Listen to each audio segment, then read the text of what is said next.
ഒരു വശത്ത് കശ്മീർ പ്രശ്നം പുകഞ്ഞുകൊണ്ടിരിക്കുമ്പോഴും കശ്മീർ വിഷയത്തിൽ കൃത്യമായൊരു തിരിച്ചടി നൽകാൻ സാധിച്ചില്ലെങ്കിൽ അത് തെരഞ്ഞെടുപ്പിൽ എങ്ങനെ ബാധിക്കുമെന്നുള്ള ആശങ്ക നിലനിൽക്കുമ്പോഴും ദേശീയ തലത്തിൽ സഖ്യം എന്നുള്ള ഒരു വലിയ ചിന്തയിലേക്ക് ബി വളരെ സജീവമായി തന്നെ ഇറങ്ങിത്തിരിക്കുകയാണ്.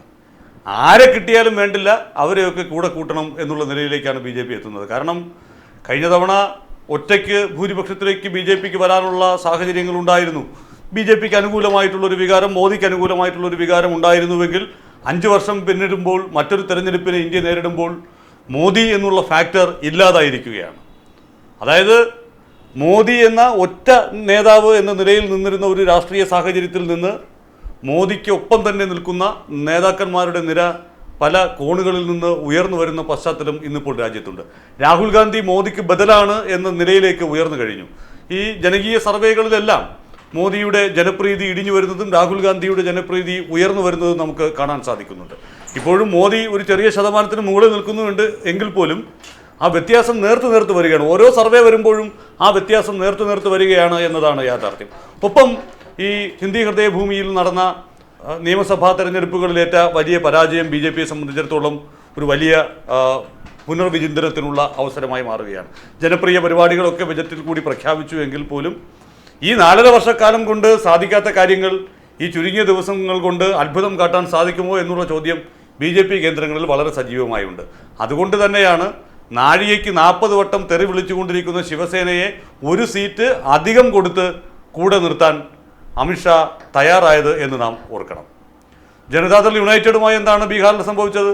അവിടെയും നഷ്ടക്കച്ചവടമാണ് ബി ജെ പി കഴിഞ്ഞ തവണ മത്സരിച്ച സീറ്റുകളിൽ പോലും മത്സരിക്കാതെ ജനതാദൾ യുണൈറ്റഡുമായി ധാരണയുണ്ടാക്കി, രാംവിലാസ് പസ്വാനുമായി ധാരണയുണ്ടാക്കി.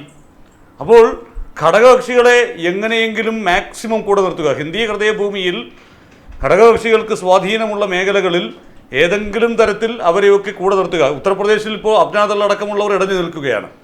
അവർ പിണങ്ങിപ്പോയി കഴിഞ്ഞാൽ അവിടെ ഉണ്ടാകുന്ന പ്രശ്നം എസ് പിയും ബി എസ് പിയും ചേരുന്ന സഖ്യത്തിലേക്ക് ഈ പറയുന്ന അപ്നാദൾ അടക്കമുള്ള ചെറിയ കക്ഷികൾ കൂടി ചെന്നു കഴിഞ്ഞാൽ അവരുടെ വോട്ട് ശതമാനം ഉയരുമെന്നും സീറ്റുകളുടെ എണ്ണം കൂടുമെന്നും ബി നന്നായി അറിയാം. അതുകൊണ്ട് അവിടെയും ടാക്ടിക്സുകൾ മെനഞ്ഞുകൊണ്ടിരിക്കുകയാണ്. പ്രിയങ്ക ഗാന്ധി ആണെങ്കിൽ മെനക്കെട്ട് ഉത്തർപ്രദേശിൽ തന്നെ ഇരുന്ന് പാർട്ടിയെ പുനരുജ്ജീവിപ്പിക്കാനുള്ള പ്രവർത്തനങ്ങൾ നടത്തുകയാണ്.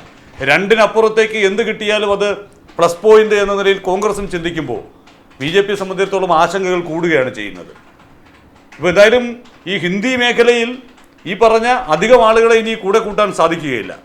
ഒടുവിൽ ശിവസേനയുടെ കാര്യത്തിൽ ആശങ്കയുണ്ടായിരുന്നെങ്കിലും ശിവസേനയെ ഈ തുല്യം ഓപ്പറേഷനിൽ കൂടിയാണ് ബി ചാക്കിട്ട് പിടിച്ചത്. ഈ ഭിന്നിപ്പുകൾ ഉണ്ടെങ്കിലും ഞങ്ങൾ ഒരേ ആശയത്തിൻ്റെ ആളുകളാണ്, അതുകൊണ്ട് കുഴപ്പമില്ല എന്ന് പറയുന്നു. നിങ്ങൾ എന്ത് വേണമെങ്കിലും പറഞ്ഞു, നിങ്ങൾ തെറി വിളിച്ചാലും കുഴപ്പമില്ല, പക്ഷേ ഞങ്ങളെ കൊണ്ട് ഒറ്റയ്ക്ക് പറ്റില്ല, അതുകൊണ്ട് നമുക്ക് ഒരുമിച്ച് മത്സരിക്കാം എന്ന് ഉദ്ധവ് താക്കറെയെ കണ്ട് അമിത്ഷായും ദേവേന്ദ്ര ഫട്നാവിസും പറഞ്ഞു. ഇതെല്ലാം മോദിയുടെ കൃത്യമായിട്ടുള്ള നിർദ്ദേശങ്ങളാണ്. കാരണം മോദി ഇഫക്റ്റ് ഇനി ഇന്ത്യയിൽ വേരോടില്ല എന്ന് ബോധ്യപ്പെട്ട് കഴിഞ്ഞിരിക്കുന്നു. അതുകൊണ്ട് കൂട്ടിനാളെ വേണം. തെലങ്കാനയിലാണെങ്കിൽ ചന്ദ്രശേഖര റാവുവിൻ്റെ പുറകെ നടക്കുകയാണ് ബി നേതാക്കൾ. നേരത്തെ തന്നെ തെരഞ്ഞെടുപ്പ്, അവിടെ നിയമസഭാ തെരഞ്ഞെടുപ്പ് നടന്നപ്പോൾ തന്നെ പോളിംഗ് കഴിഞ്ഞ ഉടനെ തന്നെ ബി സംസ്ഥാന പ്രസിഡന്റ് ചന്ദ്രശേഖർ റാവുവിനോട് പറഞ്ഞു, ഞങ്ങൾ വേണമെങ്കിലും പിന്തുണ തന്നേക്കാവുന്നു. അപ്പോൾ ചന്ദ്രശേഖർ റാവു ചോദിച്ചൊരു ചോദ്യമുണ്ട്, ഒരു സീറ്റ് പോലും കിട്ടാത്തൊരു പാർട്ടി പിന്തുണ തന്നിട്ട് എന്താണ് കാര്യമെന്ന്. ഇപ്പോൾ വീണ്ടും നടക്കുകയാണ്, നമുക്ക് ഒരുമിച്ച് നിൽക്കാം, തെലങ്കാനയ്ക്ക് വേണ്ടിയിട്ടുള്ള വലിയ പാക്കേജുകൾ അടുത്ത തവണ അധികാരത്തിലെത്തിയാൽ തരാം എന്നുള്ള വാഗ്ദാനങ്ങളുമായി പിന്നാലെ നടക്കുകയാണ്. തമിഴ്നാട്ടിൽ കണ്ടില്ലേ, AIDMKയുടെ പിന്നാലെ നടക്കുകയാണ്.